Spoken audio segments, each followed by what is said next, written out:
Sharp take on the day's biggest stories, bombshell newsmaker interviews, and A-list guests. And I guarantee you, no spin, no bias, no censorship, and no reason to go to bed. That's Dan Wootton Tonight, Monday to Thursdays from 9 on GB News.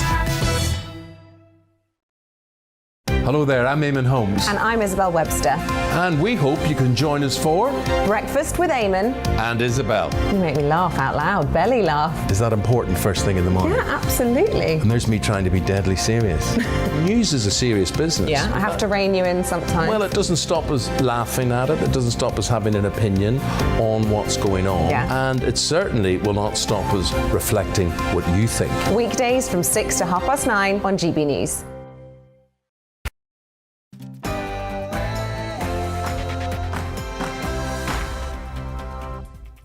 A very good afternoon and welcome to the Briefing PM, your fix of all the latest political news, debate and analysis here on GB News, on TV, on radio and online. I'm Darren McCaffrey, and coming up over the next hour on the programme, we'll bring you that interview with the Prime Minister.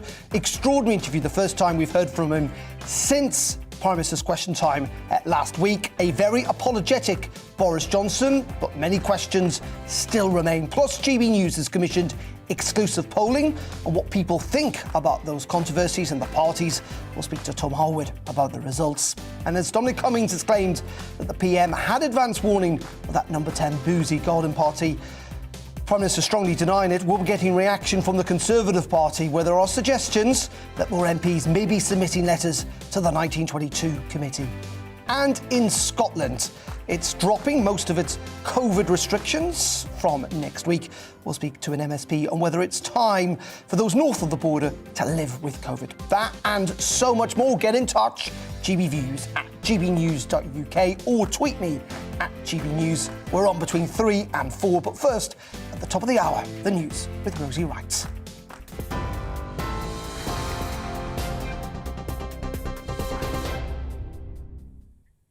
Good afternoon, it's 2 minutes past 3. I'm Rosie Wright in the GB News newsroom. Let's get you up to date.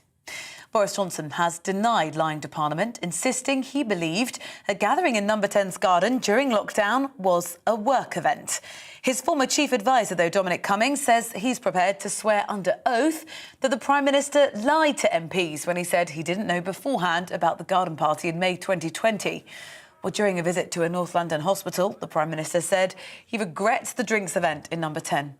I want to begin by repeating my apologies to everybody for the misjudgments that I've made, that we may have made in Number 10 and beyond, whether in Downing Street or throughout the pandemic. Categorically, that nobody told me and nobody said that this was something that was against the rules, that was a breach of the COVID rules, or we were doing something that wasn't a work event.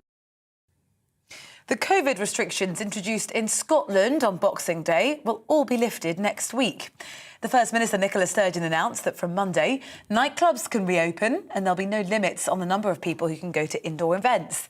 Social distancing rules will be scrapped and there'll be no requirement of table service in hospitality. Ms Sturgeon warned people, though, that they should remain cautious, keeping gatherings as small as possible and taking lateral flow tests before meeting up. A combination of booster vaccinations, the willingness of the public to adapt their behaviour to help stem transmission and the temporary protective measures introduced in December has helped blunt the impact of the Omicron wave. The rise in cases driven by Omicron peaked in the first week of January, and that we are now on the downward slope of this wave of cases. Police investigating the death of Aisling Murphy have arrested a man in his 30s on suspicion of murder. Early this afternoon, huge crowds gathered for the funeral of the primary school teacher in County Offaly in Ireland. Her pupils lined the streets, holding instruments and photographs. The Irish Taoiseach Micheál Martin and President Michael D. Higgins were both in attendance. The 23-year-old was killed whilst running along the Grand Canal in Tullamore. A British gunman who took 4 hostages at a Texas synagogue was previously investigated by MI5. Malik Faisal Akram from Blackburn in Lancashire was investigated in 2020 and was assessed to no longer be a threat at the time he travelled to the United States. He was shot and killed after a 10-hour standoff with police and SWAT officers. No one else was injured. The Deputy Prime Minister, Dominic Raab, has hinted the government might try to bring back plans to clamp down noisy protests. It follows a string of defeats for the government in the House of Lords last night. Peers backed a Labour amendment to the Police Crime Sentencing and Courts Bill, which scrapped the power to impose conditions on marches judged to be too loud. Well, the bill now returns to the Commons for further debate. Baroness Claire Fox told GB News the right to protest should be legally protected. The government asked the Lords to start deciding law by bringing them in, trying to sneak them in through the Lords in November. You basically got ministers standing up saying, well, we will allow you to do that if you behave. And you do think, I'm sorry, it's our right to protest that's legal. You have to now justify when you make it illegal. And they didn't justify it. That's the reality. And they, as a consequence, were humiliated. The Prime Minister has warned President Vladimir Putin must not be allowed to rewrite the rules over Ukraine amid continued tensions. Britain is supplying further self-defence weapons to Ukraine over concerns about a possible Russian invasion. UK Defence Secretary Ben Wallace says a small number of personnel will also provide training to Ukrainian forces, but stressed British troops will not be deployed to fight Russians. The British #1 star Emma Raducanu has won her first round in the Australian Open match in 3 sets. The 19-year-old tennis star beat America's Sloane Stephens. She fought back from losing the second set 6-2 to win the third. You are up to date now on GB News. I'll bring you more as it happens this afternoon. Now, the briefing with Darren McCaffrey.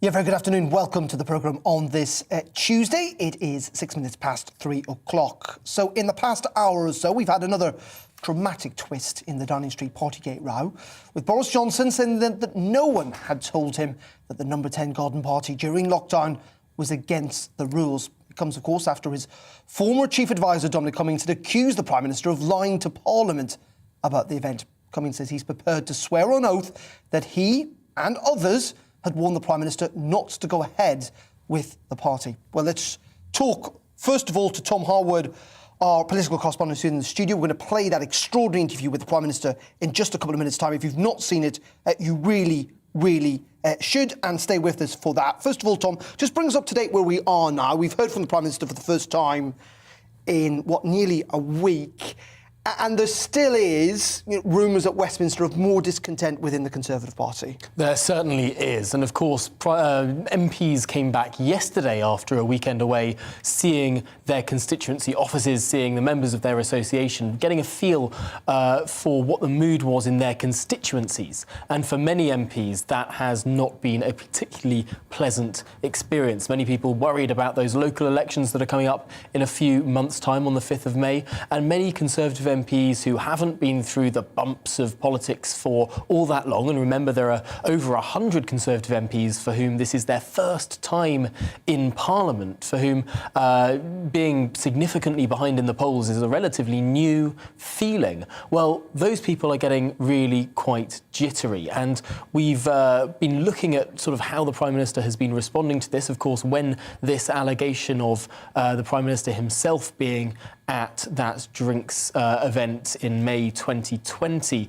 first came about, the Prime Minister went to ground for the best part of 2 days, popping up at Prime Minister's questions, offering an apology, and then returning to ground saying that a member of his family had caught COVID. Well, that was an incredibly convenient thing to happen at that time. But now we've heard from him for the first time since Wednesday, and he has sounded really quite apologetic. In saying that, we're in this situation now where we're being asked to essentially believe whether Dominic Cummings is telling the truth or the Prime Minister. Now, it must be said, it's not just Dominic Cummings. Other people like Dominic Lawson, who's a pretty senior journalist, Dan Hodges and others are alleging they're hearing the same thing, that the Prime Minister was warned that this was a party and shouldn't go ahead. But in essence, that's what we're being asked to do, to believe either Dominic Cummings or Boris Johnson, which many would say is not a great choice at all. But in saying that, that may exonerate, or may at least allow the Prime Minister to get away with this if there isn't further evidence, and yet there is suggestions that there could be further evidence.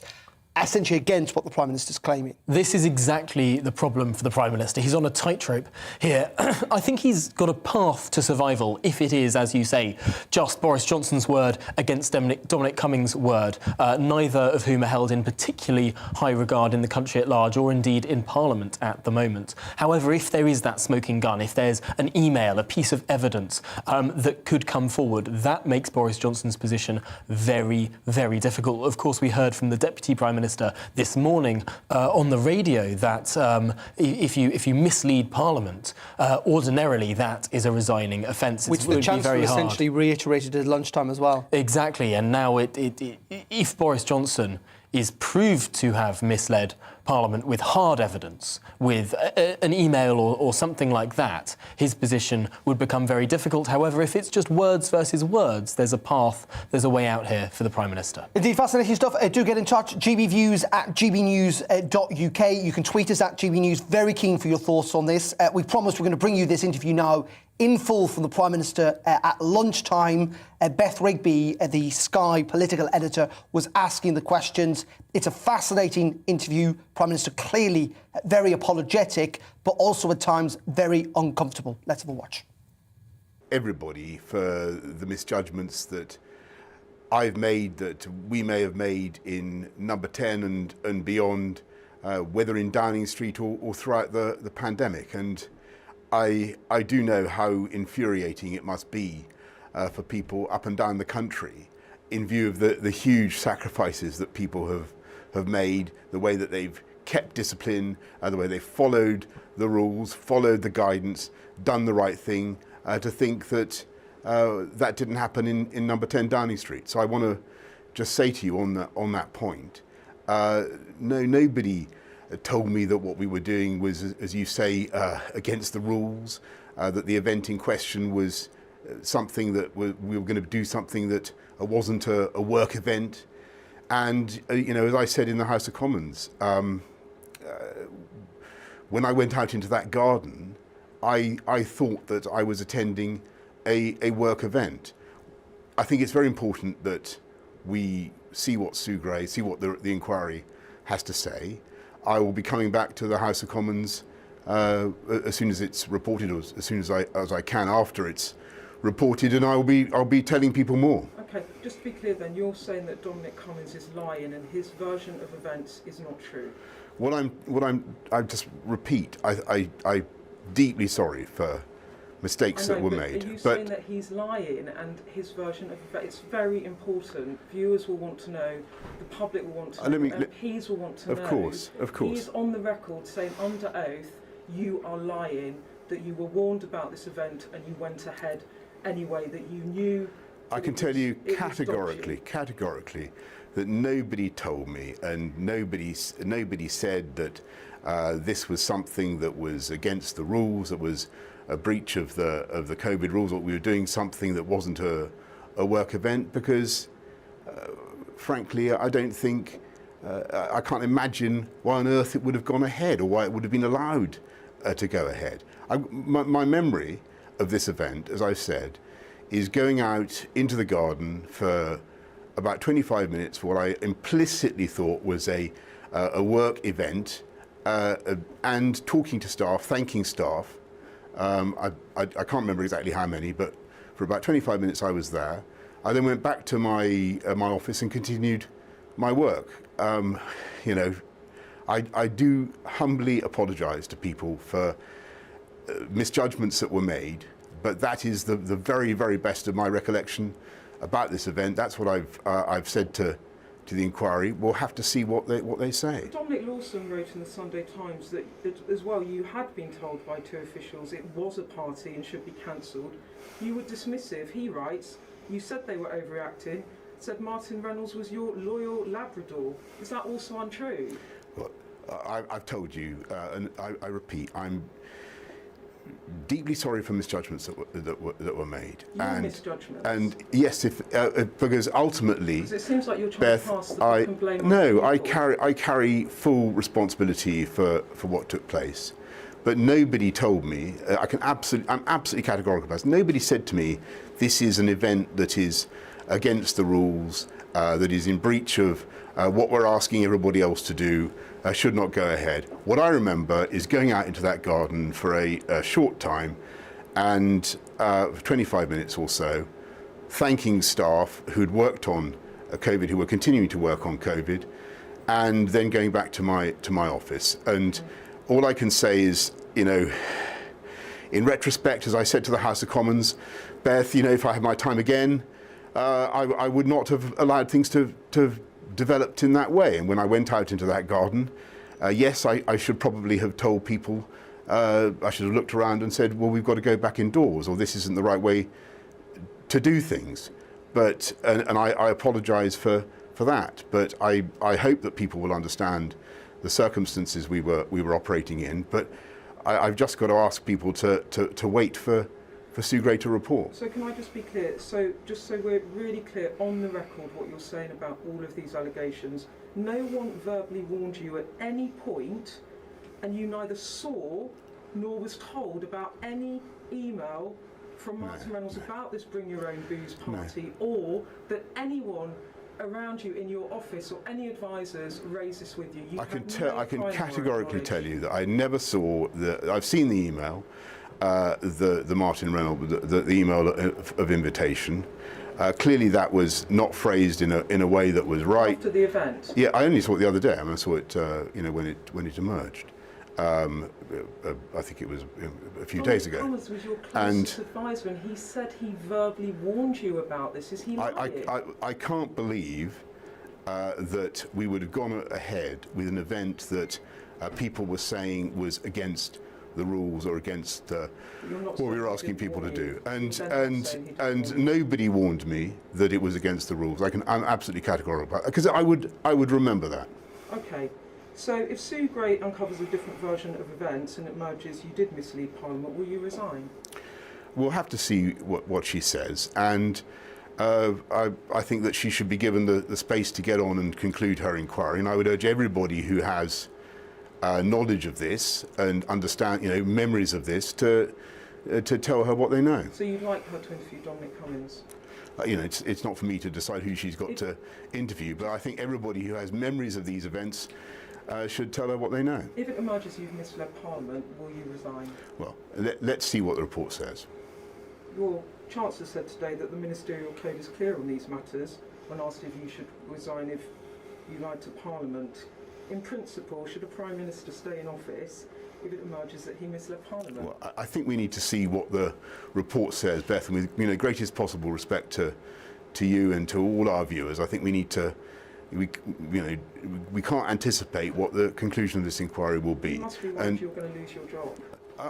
What I'm thinking about today, Beth, is coming through the COVID pandemic in the way that we are. I'm here at a community diagnostics hub in North London, where there are 108,000 people on the waiting list in the Royal Free, incredible hospital, but they've got a huge backlog now, partly caused, as you know, by COVID. And what we've got here is a community diagnostics hub, one of 40 that we green-lighted in October. We're going up to 100 of them, and I think they will make a big difference to people on waiting lists, and I want to see that accelerated. Okay, but I have been asked by the broadcasters to ask these questions. You know, I'm here. Yeah, of course. Yeah, everybody. Yeah. You're not ruling out that you will have to resign if you've misled Parliament. Well, I mean, what I'm saying is that we need to. You've asked me what I'm focused on, or what I want to do. What I want to do is to. If it's found that Sue Gray finds you misled Parliament, will you resign? That's what I'm asking you. Not answering. Well, what I'm saying to you with the deepest respect, Beth, is that we've got to wait for the outcome of the report. But in the meantime, I'm focused on delivering here at this fantastic community diagnostics hub. Run by people from the Royal Free, offering an amazing service. What I'm focused on, number one, is clearing the COVID backlogs and delivering on all our priorities for the British people. We've still got a problem with COVID. We've still got 16,000 people in beds. And since I've got I'm in front of the cameras, I must remind people it's a great thing to do to get a booster, because we've still got a lot of people who could get protected and need to get protected. One more time. Do you accept on principle that a Prime Minister, if he's found to have misled Parliament, has to stand down from office? What I'm telling you, Beth, and I'll repeat this, is that I think that you're slightly anticipating things. I will come back to Parliament with a full account and when the inquiry reports, but it would be quite wrong of me to anticipate or prejudge whatever the inquiry may conclude. Just one more thing on this. Some of your MPs and members of the public think that this is your Barnard Castle moment, that the idea that you walked into the garden, there's 40 people there, the tables are laid out with food and drink and there's alcohol being served in the middle of a lockdown, and you think that's a work event. That is just ludicrous, isn't it? You are just taking the mickey out of the British people. No, look, you know how silly that sounds, don't you? I think what people need to do is wait and see what the report says. But I repeat my deep apologies to people for mistakes that may have been made on my watch. And you see that looks ridiculous. I repeat my apologies for any and all misjudgments that were made, for which I take full responsibility.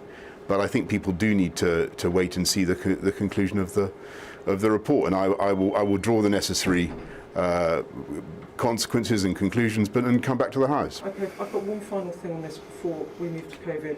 Because this is important. This is the first time we've seen you since reports emerged in the Daily Telegraph, not denied by Dan Street, about 2 boozy parties held in the garden, in the buildings of Number 10, the night before Prince Philip's funeral, when the country was in national mourning. Was having to apologise to the Queen about those parties the night before she put her husband of over 70 years, she laid him to rest. Was that a moment of shame for you? I deeply and bitterly regret that happened, and I can only and renew my apologies both to Her Majesty and to the country. There you go, Boris Johnson speaking a little bit earlier, clearly very apologetic, quite emotional it seems towards the end there. Tom Holwood is with us. What do you make of that, Tom? I thought it was an extraordinary interview, and the kind of interview that it would have done well the Prime Minister to make a week ago, when this first all started to drop. I think that clearly this was a Prime Minister who had been expecting these questions, probably had a special advisor bark at him over the last few days, practicing the responses to those questions. And to some extent, it seemed relatively performative. We saw him there hang his head, exhale 3 times whilst he was asked that question about the event the night before the Duke of Edinburgh's funeral, clearly trying to express contrition, trying to express apology in an emotional way, because we remember that interview that he gave more than a week ago where he was seen to chuckle at a question. Well, it was quite the opposite now. Well, let's go to this poll because it is fascinating and it is a GB News exclusive poll that we carried out. That over 2/3 of you believe that Mr Johnson has not told the truth about parties in Downing Street. There you go, 67%. Meanwhile, a massive 83% of Brits believe he's clearly broken the government's own lockdown rules. Other interestingly, we found out that 44% of you feel no obligation to follow any further lockdown restrictions if they were to be introduced. Tom, just finally on all of this, it is entirely possible, I mean, even in the balance of likelihoods, maybe even still more likely than not that he will remain as Prime Minister. But the bigger question is, can he recover? Can he gain back not just support within his own party, but with the public too? And that's a bigger question, isn't it? It is certainly a big question. We're looking at these numbers. They are not pretty for him. We haven't seen a Prime Minister really come back from unfavourable statistics like this. I mean, 83% of people believe that he broke the rules, and only just over 20% of people want him to be Prime Minister right now. However, one note of caution to this. We saw very bad numbers for Boris Johnson at the end of December. By the beginning of January, that first week in January, we were seeing him starting to tick up again in the polls, not by winning over people who've always opposed him, but by winning back Conservatives. And to some extent, what's been described as Operation Red Meat may well have been looking at those numbers that we started to see at the start of January, closing the gap with Labour before it all tanked again with these new revelations, but potentially showing that if Boris Johnson can act a bit more conservatively, can win over those people who voted him in before, potentially there's a route back when the conversation moves on from these stories. Yeah, fascinating. And there was a poll out last night suggesting a majority of Conservative supporters want to see him remain as Prime Minister, though ultimately it will be up to MPs. Tom, thank you very much indeed. Tom Holwood there joining us in the studio. We're going to pause on the briefing. Up next, we're going to be in Scotland talking about the changes to rules there. Nicola Sturgeon doing somewhat of a pretty big U-turn after the Omicron numbers seem to be abating in Scotland. That, and also we'll be talking about the royal family and so much more for the next half an hour. But first, let's bring you up to date with the weather on this Tuesday afternoon. Here's the Met Office. Hello again. Not much rain around recently, but most of us will see at least a little bit, either tonight or tomorrow, as a band of wet weather pushes south. Brighter skies will follow, but so will a fairly chilly breeze. The breeze has been fairly light recently thanks to high pressure, but weather fronts are now starting to edge in. This one's brought some wet conditions to Northern Ireland earlier and now spreading rain steadily across western Scotland. That rain could just trickle down into the far north of England for a time through this evening, and then more wet weather will arrive across Scotland and later in the night Northern Ireland. Much of the south, though, dry, but fog is likely to thicken up again this evening. Could be quite dense in places too, tending to lift through the night as the breeze picks up. And temperatures not quite as low as recent nights. Pockets of frost in rural areas across the south, but most towns and cities staying above freezing. Quite a cloudy start, though, tomorrow to northern England and Wales, with some rain here, and that rain trickles southwards. Could be heavy for a time across the southwest of England, but East Anglia and the southeast, just some light rain mostly through the afternoon. But it does clear, brighter skies follow, so do some wintry showers in the far northeast, and that cold wind picking up as well. So although temperatures around average, it will feel colder as that wind strengthens and brings more sleet and snow showers across the northeast during Wednesday evening. Could be quite icy here. A mixture of rain and sleet showers down the eastern side of England as well. Well scattered, but as I say, a little bit of snow is possible. And again, it could be icy here as we see the temperatures tumbling into Wednesday night and Thursday morning. So a frosty start for quite a few of us on Thursday, but bar the odd shower across the far southwest, Pembrokeshire, and one or two greys in the eastern side of England, the vast majority on Thursday. Set fair, a sparkling day of winter sunshine, but it will be on the chilly side. Things stay pretty dry into the weekends, but certainly in the south staying cold as well. Some sunny spells, but also fog and frost.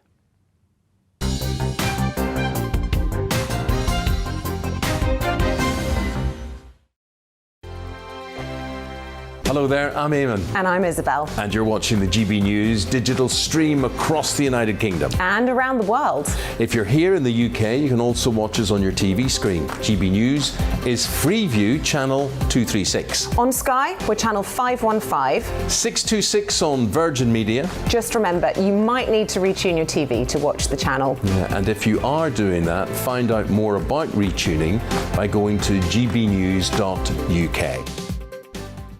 Join my show Farage, 7 p.m. till 8 p.m. Monday through Thursday. And there you will get opinion, analysis, debate, and I'll cover stories that nobody else dares to touch. And then for the last 15 minutes, talking pints. We're over a drink. We have a civilised conversation with someone. We very often disagree, but we do it in a grown-up way. Come and join me on Farage.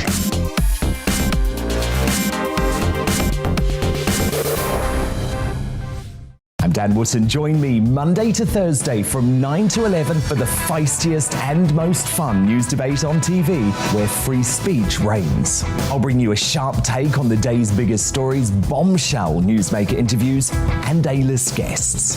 And I guarantee you, no spin, no bias, no censorship, and no reason to go to bed.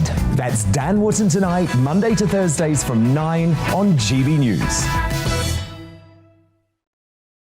Hello there, I'm Eamon Holmes. And I'm Isabel Webster.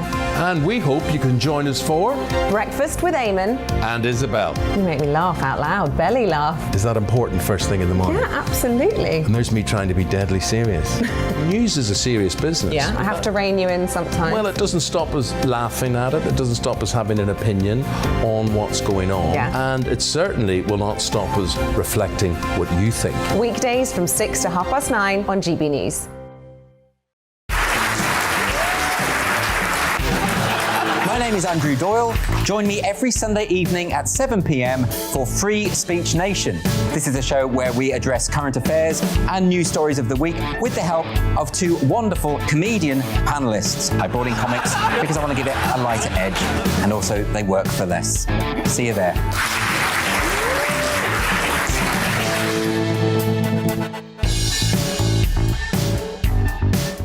Join me, Mark White, here on GB News. For more than 2 decades, I've been at the sharp end of reporting crime and security at home and abroad.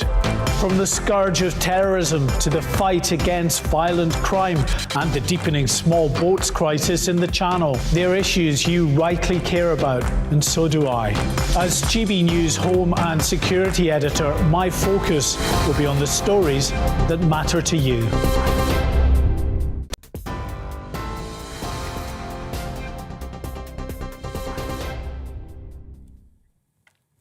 Good afternoon. It is 3:30. I'm Rosie Wright to get you up to date in the GB News newsroom.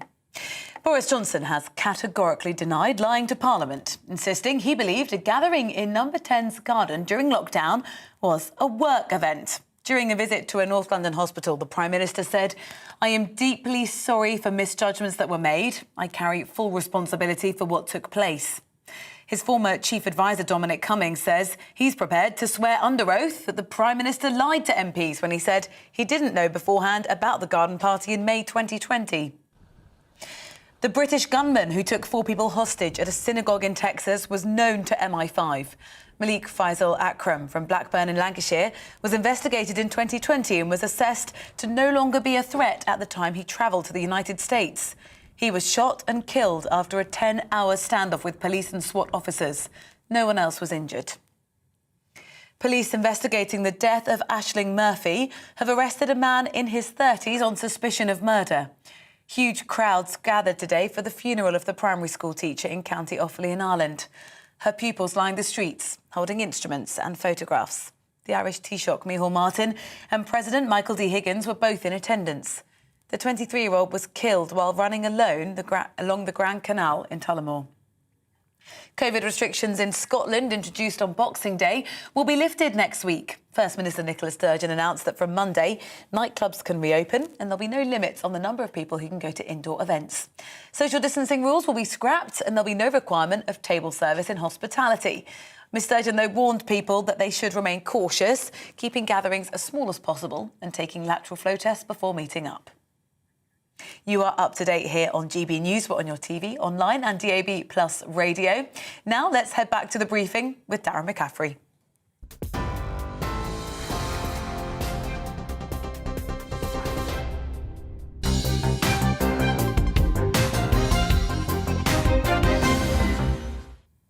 Yeah, indeed. Welcome back to the briefing. It is 28 minutes to 4 o'clock. Thank you very much indeed for your company on this Tuesday afternoon. Do get in touch. GBViews at gbnews.uk or tweet us at GBNews. Clearly, there is one big story in town. The Prime Minister's interviewed this afternoon. Dominic Cummings' allegations, what the Conservative Party should do next. What would you like to see happen next? Do get in touch and we'll get your emails in just a couple of minutes. But first, as we've been discussing, the Prime Minister has denied essentially those latest attacks from Dominic Cummings. He's mounted a full-scale rescue plan to try and bolster his job, his career, to try and save his position after the allegations we've seen, the drip feed of allegations over the last couple of weeks. Well, we can now discuss this with the news editor at Conservative Home, Henry Hill, who joins us down the line. Henry, very good afternoon to you. I suppose the first question is, what did you make of Boris Johnson's interview a little bit earlier?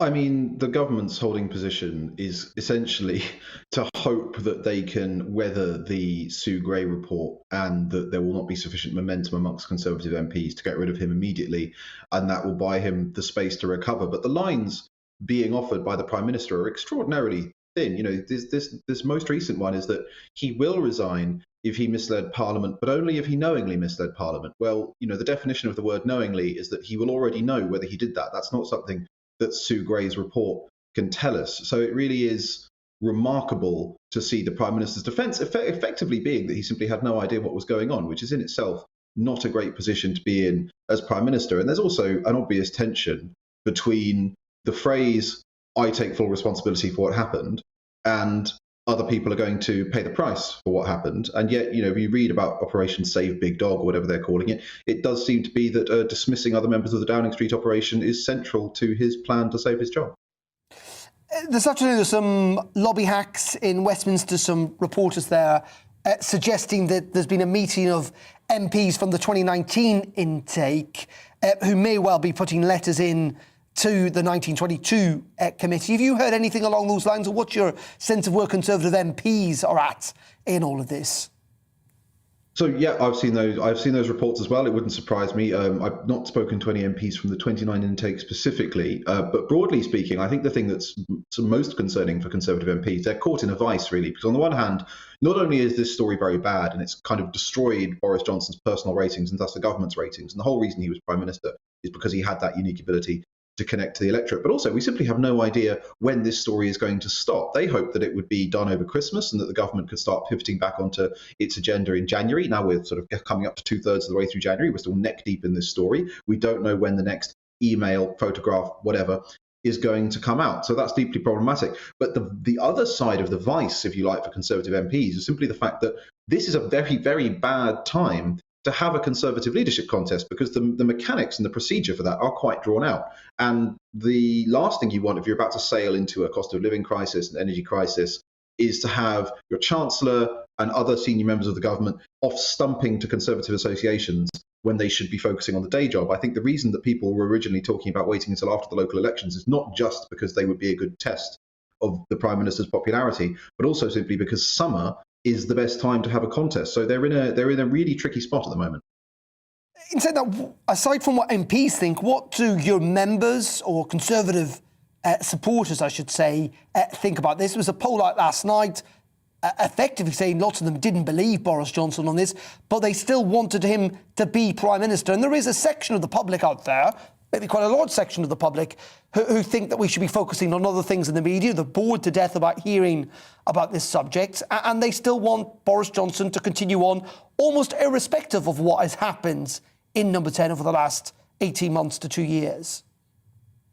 So there's conflicting evidence on this. There is one poll that did find a majority of Conservative members want the Prime Minister to stay on, at least for now. Conservative Home's own survey, we did a snap survey of our own panel of party members earlier this month, and we found that even though we phrased it quite stringently, we said, the question was, do you think the Prime Minister should resign right now? We found a majority of respondents who've previously given the Prime Minister sort of 90+% approval ratings. A majority of them wanted him to go. So activists in the country are going, they will be split on this issue, and activists naturally will tend towards loyalty towards the Prime Minister and the government more than the country. But I think that ultimately, if you're a Conservative activist, especially if you're preparing for the local elections, and I was in the Red Wall at the weekend. I was talking to councillors there, and what they're finding is that bits of council wards that they won only a year or so ago, where in November when they were doing their initial knock-ups, were going, yeah, of course, we're still voting for you, confident. They're now getting really bad responses, and it's because of Boris Johnson. So I think even if you're an activist who actually goes out and campaigns, then you're going to necessarily be receptive to the public mood, and the public mood is undeniably very much tilted against the Prime Minister. OK, Henry, appreciate your time and your thoughts this afternoon. That's Henry Hill there from Conservative Home joining us down the line. Must be said, one of my colleagues, another journalist, saying he's been told by a pretty loyal Conservative MP on that interview that we played a little earlier on in the programme today, saying it was awful, that the Prime Minister looked absolutely beaten. It was like a bad amateur dramatics performance. I don't buy it, and the public don't buy it. What do you think? We've been asking you to get in touch. Lots of you have. Kate says, I'm sick to death of hearing about Cummings. I've had enough. He isn't in government anymore. Who cares? Jonathan says that the boundaries between work and social were blurred in Downing Street. The rules were draconian. People meeting outside do not spread COVID. Andy says, though, that Boris made the rules. How can he not know them? He doesn't need to know what the Grey Report says to know if he obeyed the ministerial code or not. Michael says, my thoughts are that we need to rapidly move on from this Partygate malarkey. I have to say I love the word malarkey. And Thomas says, problem with Boris's excuse is that he made the rules with his cabinet, so how could he not know what the rules are and his cabinet made personally? Get in touch, GB Views at gbnews.uk. A lot of people are animated on both sides of this story. People who care very passionately, others who do not. We'll get to some more emails a little later on in the programme. We're going to pause there. Coming up in just a couple of minutes, we'll be in Berlin with the latest on what's happening between Russia, Germany and the rest of Europe. We'll be in Scotland with changes to COVID rules planned for next week. And we'll be focusing on the royal family. That and much more in the next 20 minutes. Stay tuned.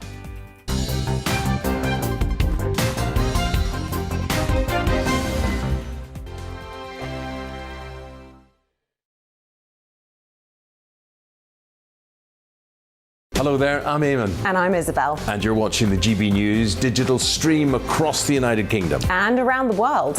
If you're here in the UK, you can also watch us on your TV screen. GB News is Freeview channel 236. On Sky, we're channel 515. 626 on Virgin Media. Just remember, you might need to retune your TV to watch the channel. Yeah, and if you are doing that, find out more about retuning by going to gbnews.uk.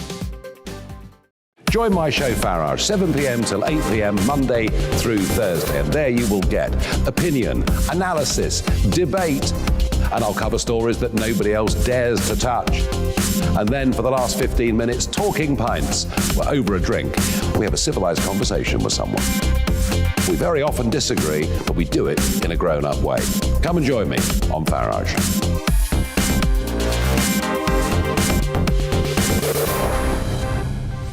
I'm Dan Wootton. Join me Monday to Thursday from 9 to 11 for the feistiest and most fun news debate on TV, where free speech reigns. I'll bring you a sharp take on the day's biggest stories, bombshell newsmaker interviews, and A-list guests. And I guarantee you, no spin, no bias, no censorship, and no reason to go to bed. That's Dan Wootton tonight, Monday to Thursdays from 9 on GB News. Hello there, I'm Eamon Holmes. And I'm Isabel Webster. And we hope you can join us for Breakfast with Eamon. And Isabel. You make me laugh out loud, belly laugh. Is that important first thing in the morning? Yeah, absolutely. And there's me trying to be deadly serious. News is a serious business. Yeah, I have to rein you in sometimes. Well, it doesn't stop us laughing at it. It doesn't stop us having an opinion on what's going on. Yeah. And it certainly will not stop us reflecting what you think. Weekdays from 6 to 9:30 on GB News.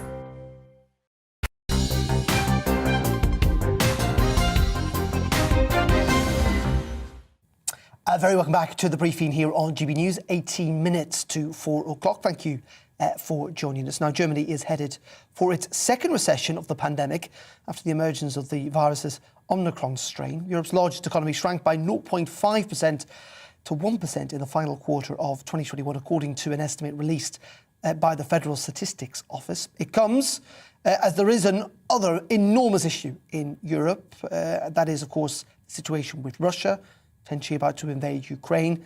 Last night, British RAF flights avoided flying over German airspace en route to provide Ukraine with much-needed equipment to prepare for a potential Russian invasion. Well, delighted to say, joining me to talk about all of that, German correspondent Thomas Sparrow, who is in Berlin for us this afternoon.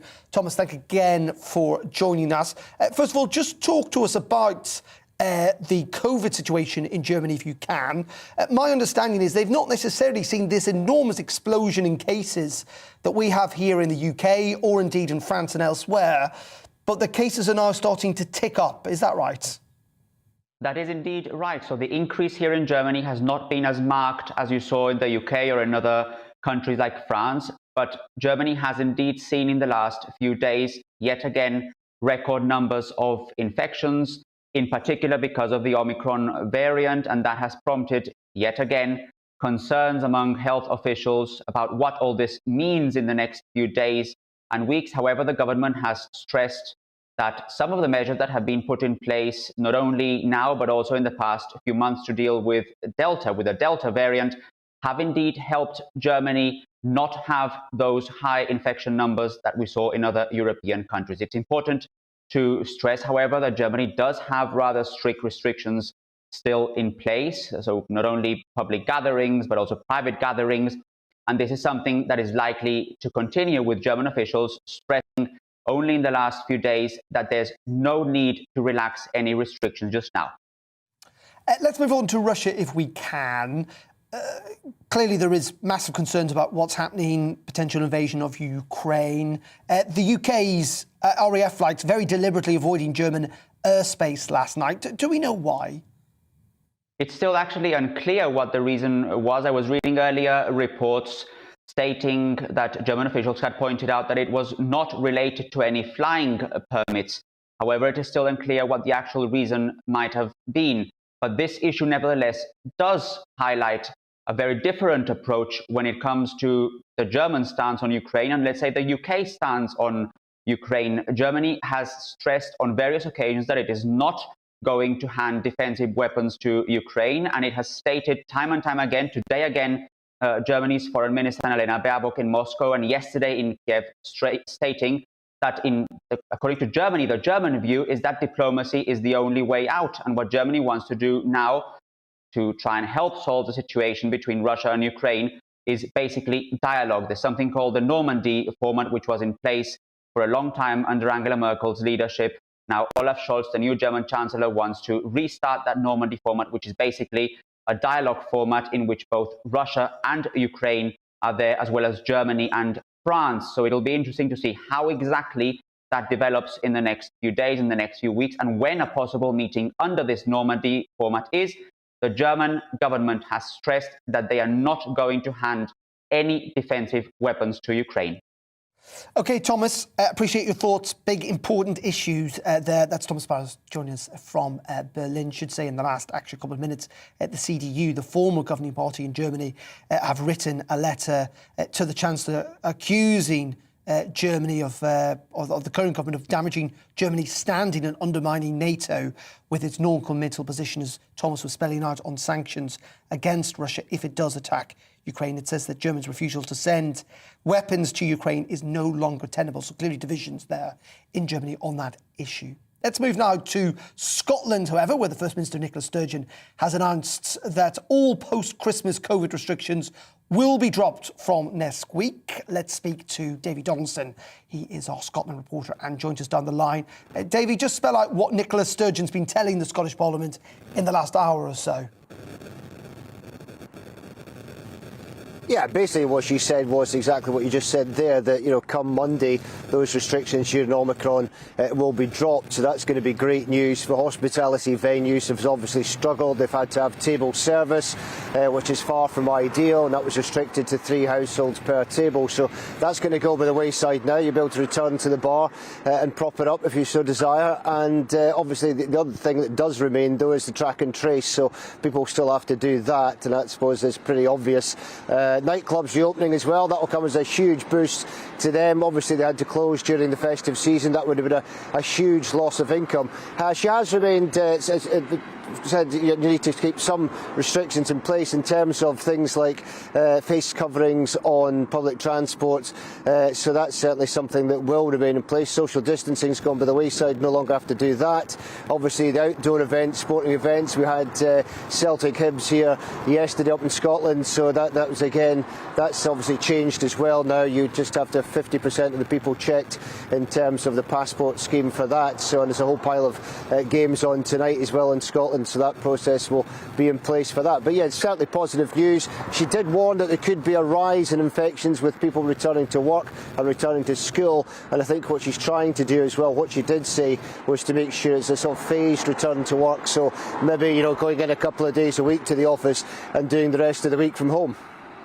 OK, Davy Johnson there in Scotland with those latest changes. Thank you very much indeed for joining us. Well, let's go straight now to the Scottish Conservative MSP, Dr Sandesh Gulhane, who joins us.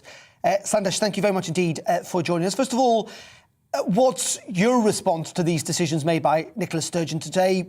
Relatively sensible, a bit of a U-turn, some might suggest. Absolutely, I would absolutely agree with you.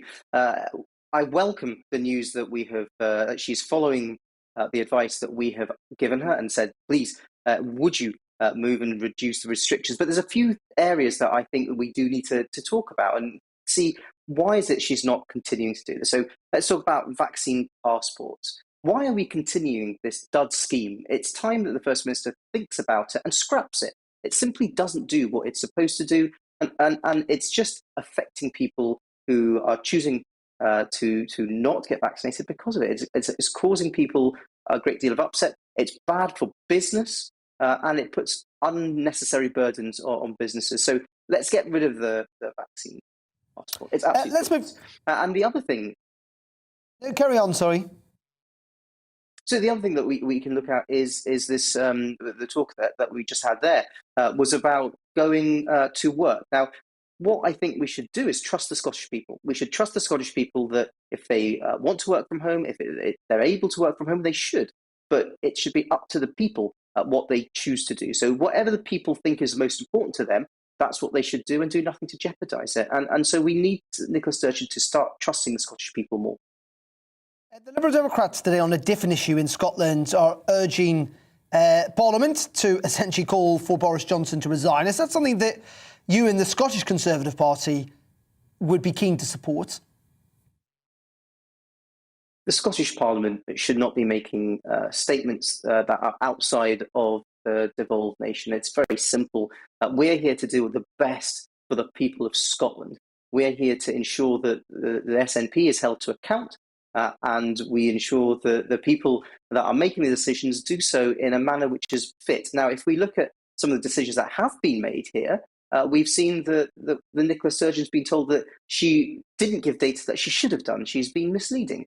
We have been calling for her to publish the data that she is using, all these points she talks about, but she's never published it. She's not trusting the Scottish people. That's what we should be doing here in the Scottish Parliament. We should be ensuring that Nicola Sturgeon delivers what she says she will, and ensuring that Nicola Sturgeon publishes the data to trust the Scottish people. OK, Dr Sandash Gulhane, thank you very much indeed for joining us there from the Scottish Parliament. Let's move away from all, to a degree, the politics today, because after 70 years on the throne, every aspect of the relationship between the monarch and her prime ministers has become deeply familiar to the Queen and indeed to the rest of us. 14 very different men and women have held the country's highest political offices since 1952, 10 Conservatives and 4 Labour. Ideologically, they've covered a wide spectrum of views. And to get a sense of what that relationship is like between the monarch and her prime ministers, we're joined by the royal expert Arthur Cassidy. Arthur, very good afternoon to you. Good Fascinating, afternoon. isn't it, that the Queen's been around for such a long period of time, been on the throne for 70 years this year. She has seen our first Prime Minister, Winston Churchill, right up to Boris Johnson. She has indeed, and is very stoic, and she is one who is very fully compliant with legislation. And as we can see, and she testifies to this day by day, she is a sticker for rules and for really compliancy, for conformity.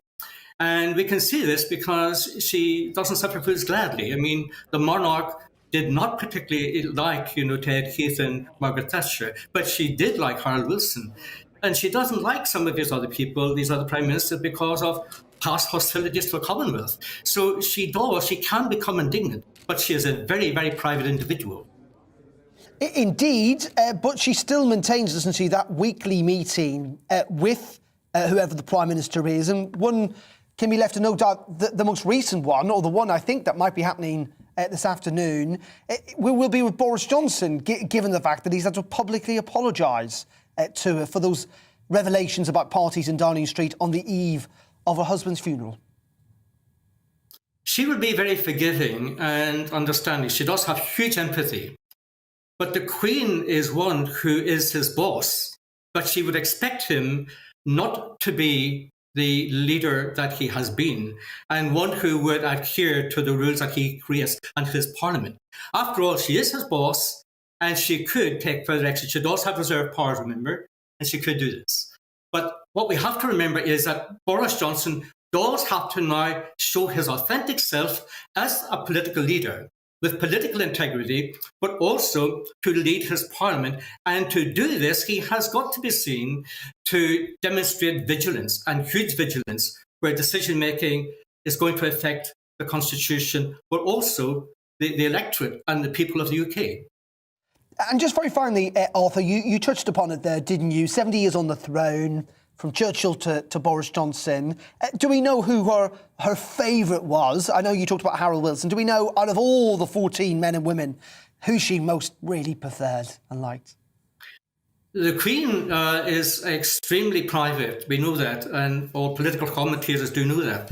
But we do know, going back over her 70 years of rule, she has those that she did particularly show an orientation to, a likeness for. She showed. Now, she does, and she did do. Harold Wilson stands out in my mind, as I followed her all down the years as a psychologist. But she has had great empathy for him simply because of social justice. Her faith determines her action. And that's the reason why she believes so steadfastly in government making proper rules that are rules for the people. That's why she is drawn to consistency for a prime minister who can deliver and one who has got integrity. OK, Arthur Cassidy, appreciate your time. Thank you very much indeed for joining us this afternoon. Lots of getting in touch, unsurprisingly, about Partygate. GBviews at gbnews.uk. Chris says the parties at number 10 are not the real issue. They're only the symptoms of a deeper malaise, that a failure of leadership based upon expediency rather than principles. Donny says that it's absolutely crazy to be talking about replacing Boris Johnson as a result of bitter revenge from Dominic Cummings. Don't forget that the 20th of May 2020, Johnson was not long out of hospital after suffering a serious and dangerous COVID infection. Was obviously very unwell. He shouldn't have been at work in Downing Street in the first place. And Susan emails in saying, well done on playing the national anthem daily. Always get in touch. Keen to hear your views. That is it for the briefing for today. I'll be live at Westminster tomorrow in what promises to be another dramatic day in politics following Prime Minister's Question Time. You will not want to miss that at 3 o'clock. Up next, it's Colin Brazier from 4. But first, here's the weather again from the Met Office. See you tomorrow. Hello again. Not much rain around recently, but most of us will see at least a little bit, either tonight or tomorrow, as a band of wet weather pushes south. Brighter skies will follow, but so will a fairly chilly breeze. The breeze has been fairly light recently thanks to high pressure, but weather fronts are now starting to edge in.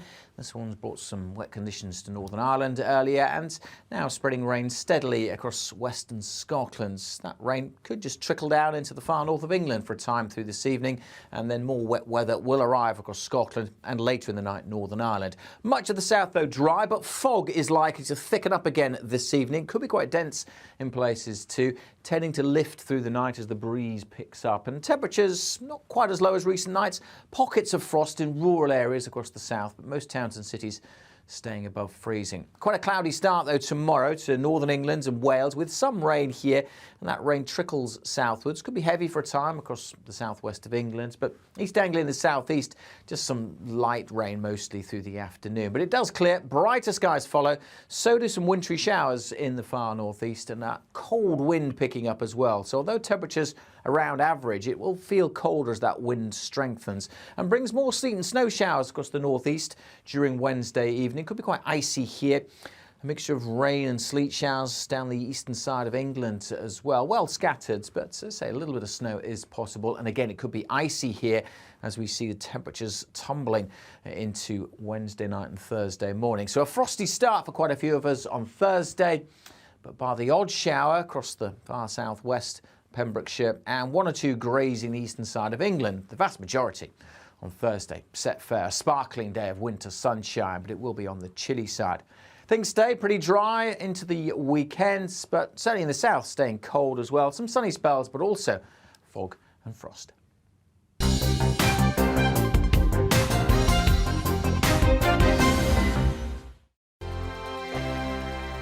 Hello there, I'm Eamon. And I'm Isabel. And you're watching the GB News digital stream across the United Kingdom. And around the world. If you're here in the UK, you can also watch us on your TV screen. GB News is Freeview channel 236. On Sky, we're channel 515. 626 on Virgin Media. Just remember, you